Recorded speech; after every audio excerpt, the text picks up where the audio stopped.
మెట్ల పైకెక్కి గుడికేగు భక్తులకు ఎదురొచ్చే బంగారు స్వామి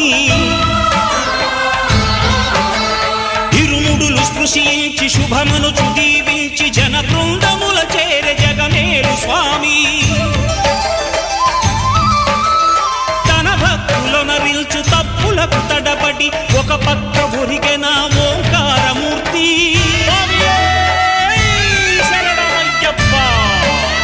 స్వాములందరూ తనకు సాయము కాగా ధీమంతుడై లేచే ఆ కన్య స్వామి